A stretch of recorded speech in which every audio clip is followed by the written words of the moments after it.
You have to start and almost finish with Holy Cross when you talk about history of baseball in Worcester. Holy Cross was almost a minor league team of its own. It had so many good players and so many great seasons at Fitton Field.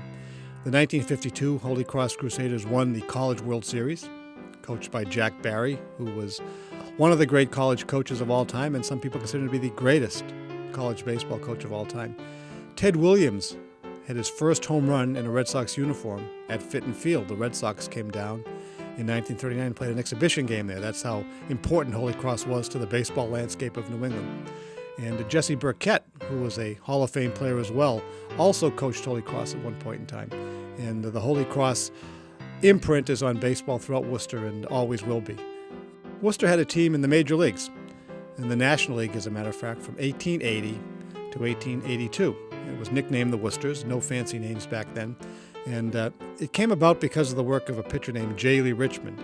Richmond pitched the first perfect game in baseball history in 1880 at the agricultural grounds, which is where Becker College is today. There's a monument there to celebrate that event. Richmond originally came to Worcester in 1879 for one of the city's minor league teams. And in his debut, his first game, he pitched against the Chicago White Stockings of the National League, an exhibition game, and he pitched a 7-inning no-hitter. That 1879 minor league team was so good that the National League bent its rules to allow Worcester to become a member in 1880. And that 1880 team was pretty good, finished fifth with a 40-43 record. But the next 2 years weren't good at all, 1881 and 1882. And by the end of the 1882 season, Worcester played its final game in front of 18 paying customers. It was not the end of the history of baseball, period. Worcester had minor league teams up through 1934, some very good ones. And some of the great players who have been here were on those minor league teams. Gabby Hartnett, a kid from Millville, was a catcher in 1921 as a professional rookie for the Eastern League team, and he went on to a Hall of Fame career mostly with the Chicago Cubs.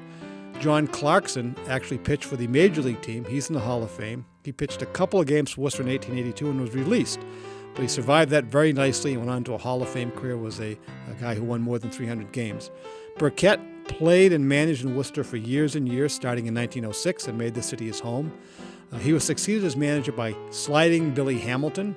Hamilton was a great player with the Philadelphia Phillies of the National League, set all sorts of base running records and base stealing records. He was buried in Lancaster after he died, and he lived in Clinton for many years and in Worcester. Harry Stovey played for the Worcesters in 1880, 81, and 82. He held the home run record of 14 at one point in time. And of all the great 19th century players who are not in the Hall of Fame, Stovey is considered to be one who really deserves to be in there and maybe would be the first in line to get in if they decide to expand that category. In 1925, the city's last year in the Eastern League, it was managed by Casey Stengel, who also played center field. And after that, Stengel went on to a Hall of Fame career as a manager, mostly with the New York Yankees, where he won several pennants and many World Series and is one of the legendary figures in baseball history. Finally, not a player, but a writer was Ernest Del Thayer. And Thayer was a newspaper man who was born in Worcester and educated in Worcester and was working in San Francisco for one of the Hearst newspapers out there when he wrote Casey at the Bat, which is the definitive piece of literature about baseball. Is the world-renowned poem. Everyone understands what Casey at the Bat is and where it goes. And he supposedly wrote it about a Worcester guy named Daniel Casey, a friend of his. Unfortunately, there's no real record that Daniel Casey ever played baseball or ever struck out, but it was a great story. And it is the baseball story that's recognized around the world, and it originated with Worcester's Ernest Del Thayer. And finally, pro baseball will come full circle with the introduction of the Worcester Tornadoes, who will start play at Fitton Field at Holy Cross on May 28th. And the Tornadoes will be managed by Rich Gedman, who was a Worcester native who had a great career with the Boston Red Sox and was one of the finest catchers in Boston history. And the Tornadoes are going to play in the Canadian American League.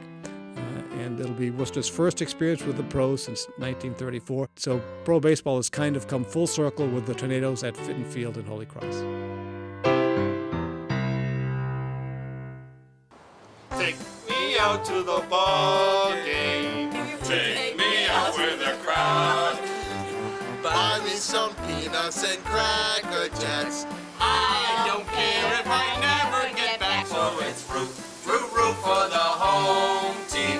If they don't win, it's a shame. For it's 1, 2, 3 strikes you're out. and the old ball.